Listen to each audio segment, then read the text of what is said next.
to Reverend Barber, to members of the NAACP that are present here today, ladies and gentlemen, the North Carolina State Conference of the NAACP is proud to honor Ms. Andrea Harris tonight as the 2012 Humanitarian of the Year.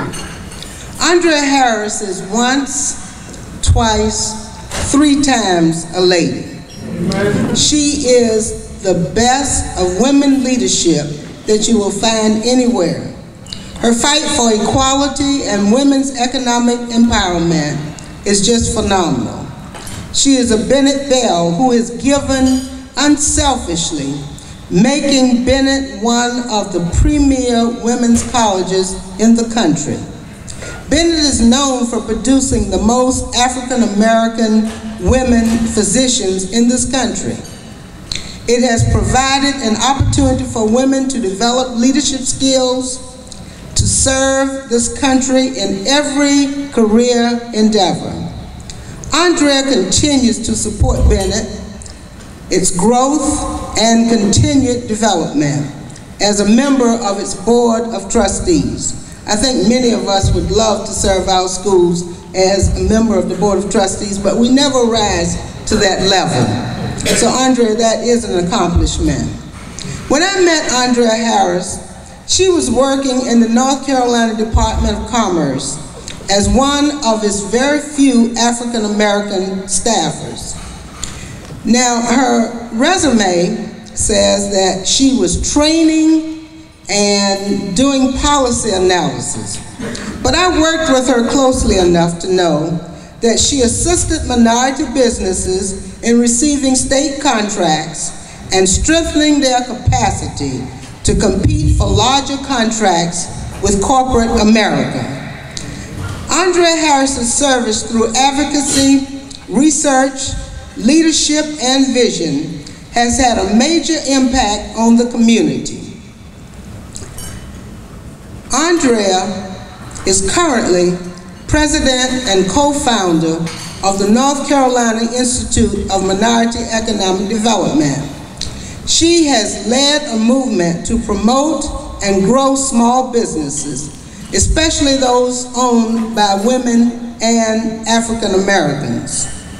Ms. Harris has been a consistent ally and supporter of the North Carolina NAACP. She serves on our executive committee and chairs our Economic Development Committee. Andrea is one that you can call at any time of the night or day, and she's always there to assist you with whatever you need. She is one who has gone further than the last mile. Andrea has intervened on behalf of many of us. When I worked for the governor, she came to me and she said, I was scared to death of that job. And she said, Carolyn, now bureaucrats will come to this job and tell you what can't be done. But because you've never worked in government, you don't know that it can't be done. So just try to do it and see what happens. And of course, I followed her lead and advice there. Andrea is one of the few people that I can say has been a steady stalwart in the field of economic development. When you think of economic development in the state of North Carolina, you must say the name Andrea Harris. She has challenged banks that were about to merge to be sure that we received our fair share of the merger. She has challenged major corporations to see that African Americans receive contracts and jobs. She might be considered one of those that I'm sure President Roosevelt was talking about when he said, walk softly, but carry a big stick. When she enters the room as an advocate on our behalf, you know that you have been represented by one who knows and believes what she says. There are some who would call her a gentle giant. Others would call her the quiet storm. Some would call her that tree that is planted by the rivers of water that shall not be moved. Some call her the lioness in the jungle. Others call her the advocate for those who cannot advocate for themselves.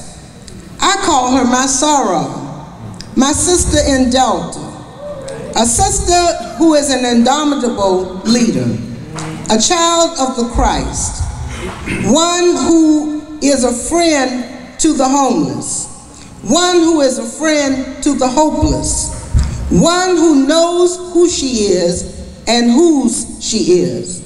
Ladies and gentlemen, following a presentation by Mr. Mebane, we will present the Humanitarian Award for 2012 to Ms. Andrea Harris, our friend and our leader. Thank you. I've been chairman of the board of directors of the North Carolina Institute of Minority Economic Development. Before I begin, let me say thanks to Reverend Barber, the mistress and master of ceremonies, and also recognize fellow board member Marnice. Martin, stand so that everybody. A former first lady once said, and that was Eleanor Roosevelt, thank you, Carolyn, that small minds discuss people. Average minds discuss events. Great minds discuss ideas. So tonight, we're recognizing a great mind. Ms. Andrea Harris, in her capacity for the last 24 years as president of the North Carolina Institute of Minority Economic Development, has used her great mind to help develop the most creative and innovative programs in the state that help support minority and women-owned businesses. That includes the Women Business Center of North Carolina, which focuses on the needs of women-owned businesses through a partnership with the U.S. Small Business Administration. And she has established the Minority Business Center with the partnership of United States Department of Commerce and the Minority Business Development Agency. Using that creative mind of hers, she has established an executive education series for minority and women-owned businesses in the Southeast. But she didn't stop there. As a result of her leadership, she has promoted public sector procurement and contracting opportunities for minority business enterprises in the state of North Carolina. She also helped to establish a state office of historical underutilized businesses that's just a few steps from the governor's office. She has worked with the state leadership to get executive orders on the books that establishes a set aside of good faith goals for historical underutilized businesses for purchases and contracts among state agencies. She has pushed for state statutes that requires that all units of government establish appropriate good faith minority and women-owned business goals to local governments and establish a statewide uniform certification process in order to streamline minority and women-owned business certifications. She works closely with the historical black colleges and universities, especially in addressing student debt and financial literacy.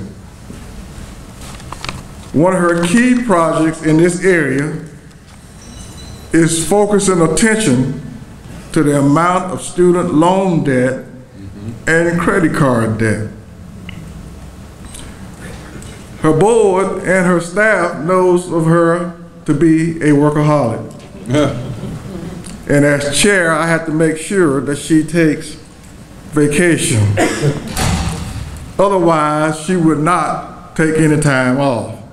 So we have to insist upon her taking her vacation so that she can be well rested to continue to do all this work. So tonight, Reverend Barbara, the belief that the sole moral obligation of humankind is the improvement of human welfare, that is Andrea Harris. So tonight we present to you, for this humanitarian award, Miss Andrea Harris.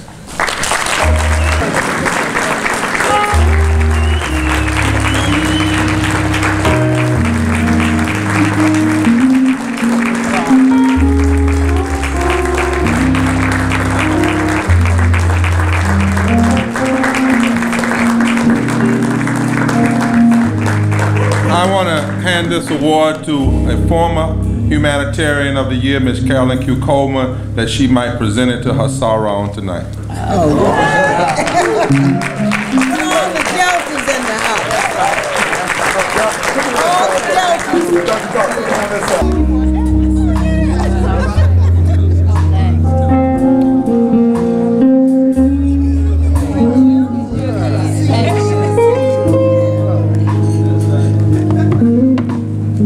Well, let me first say that what most of you all don't know about Billy Barber is that when he was a student at North Carolina Central, he stole the Delta line. Yeah. 26. So it's 26 sisters he stole. So he's supposed to love Delta, so we won't tell the rest of his story. I want to thank you all. I am very humbled. You know, it is really, as Stella said, it's something when you get recognized by people in different organizations, but it's also something very, very special when your people and causes, you know, say, I see you. And that really does make a difference. And, you know, the one thing I want everybody to know is I get a lot of folks lifting me sometimes, but it's not, no, nobody does anything alone. That's right.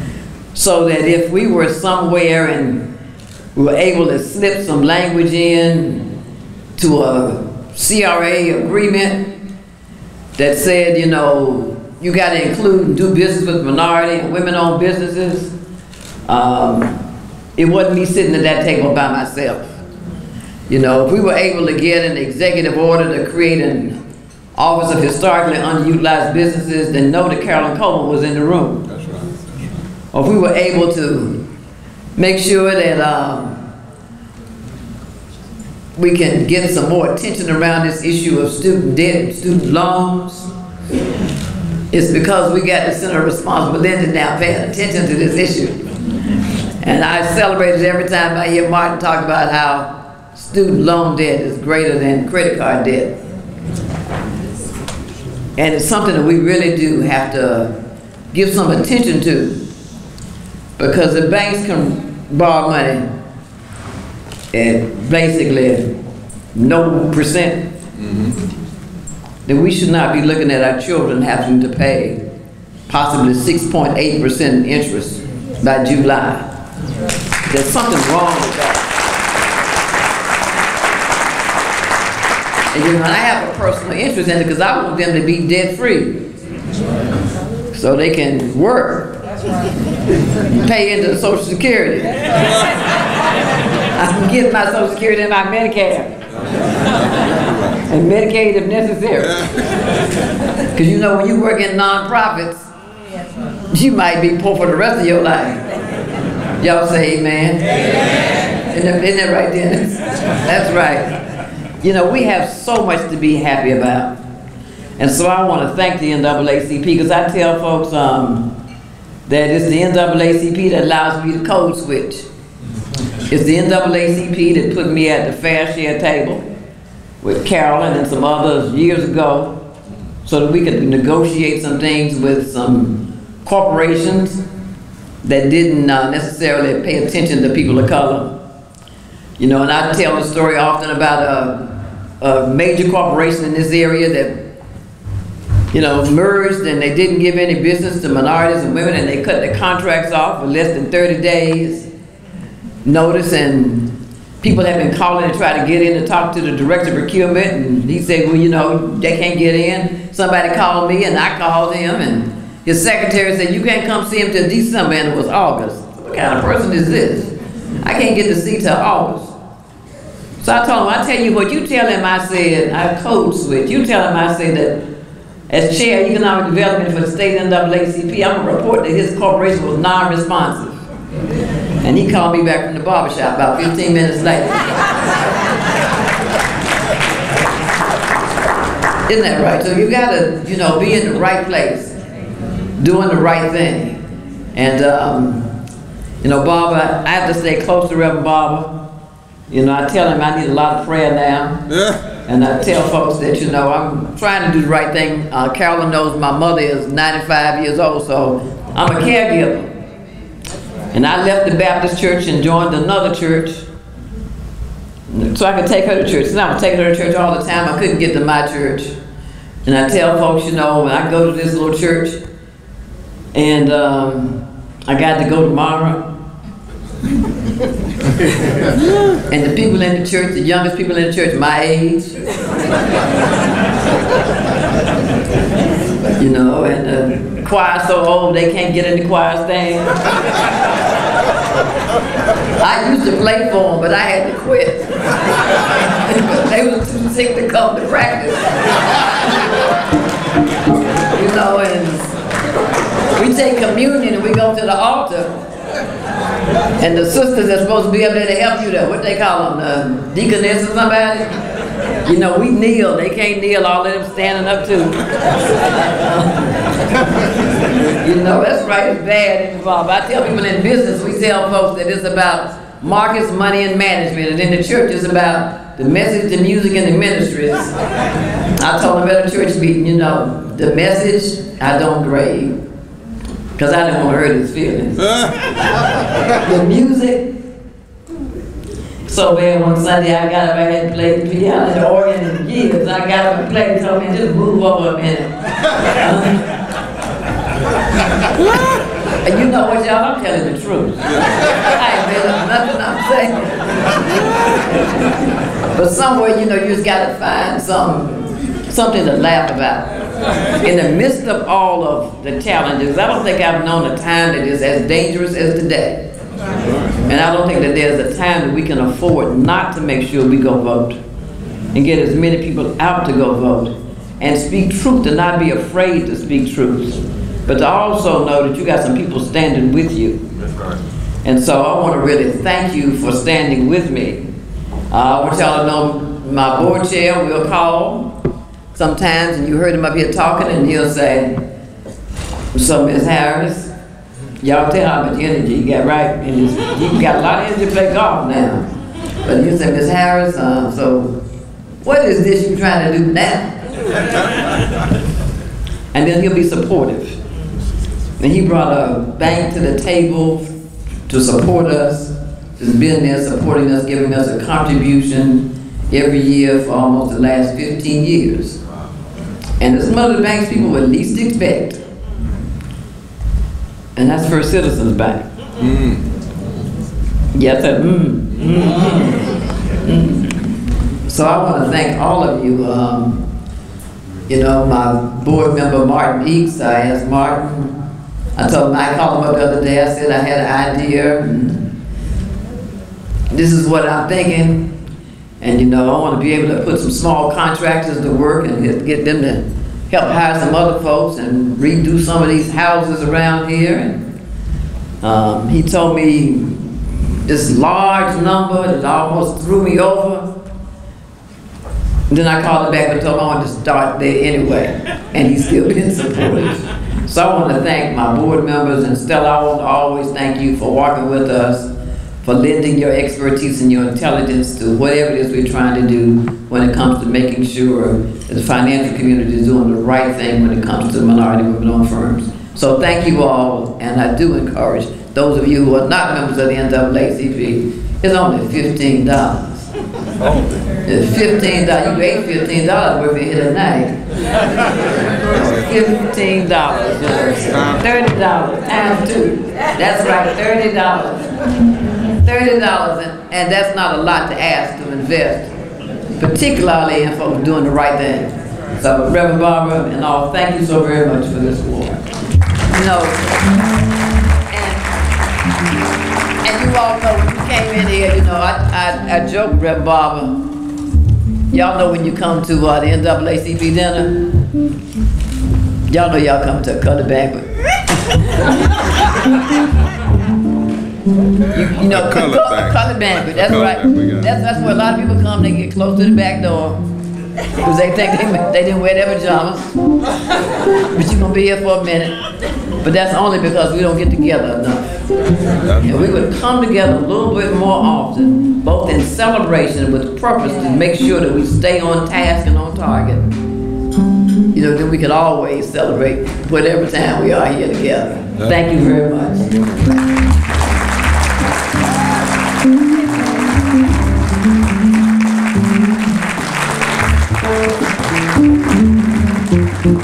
Just before Andrea, we have one special thing. She didn't know about this, but this cool brother, I don't really like him that much because he's a Kappa, and we really don't get along that well, and he's so cool the way he wears his glasses. But Eric from Food Line has a special presentation from Food Line. See, I knew the Kappas were going to come with the flower. It just sick me. But come on, Brother Walker. Come on, do you? Andrea, you're right. We go from dinner to breakfast sometime, but only you can take over a church as I listen. It's late, so I have just some special words. James 3:13 says, "He who is wise and understanding, let him show it by his good life, by deeds done, and the humility that comes from wisdom." Proverbs 28:1 says, "The wicked run away when no one is chasing them, but the godly are bold as lions." That's right. Not being sacrilegious, but Food Lion is gracious to have you as a friend. There you go, right there, good. One more time. Here we go, right there, and great, good. Thank you. Thank Food Line, they're one of our greatest, most consistent corporate partners. Thank you, brother. And then finally, y'all got to give it up. This brother just too smooth, isn't it? Thank you. Good to see you. Thank God. Thank you. So if you would hang tight, Deborah has a couple of things. We got a couple of pieces to do, and then we're going to get out of here. But hasn't it been a great night? Yeah. Let's just get one more round for Stella and Andrea. Now when you go home tonight, go to the book of Exodus. And when you go to the book of Exodus, read the story of Shiphrah and Puah. And you will understand the deeper significance of tonight. We talk about Moses, but there would have never been a Moses if there were not two women who stood up to Pharaoh, defied him, and told the people of their possibility. And only because of Shiphrah and Puah could Moses come forth and do the work. My father used to call that the midwives of emancipation. Those who defy the enemies and cause other people to be born into leadership. At a very much deeper level, Stella and Andrea represent midwives of emancipation in the 21st century, and we thank you.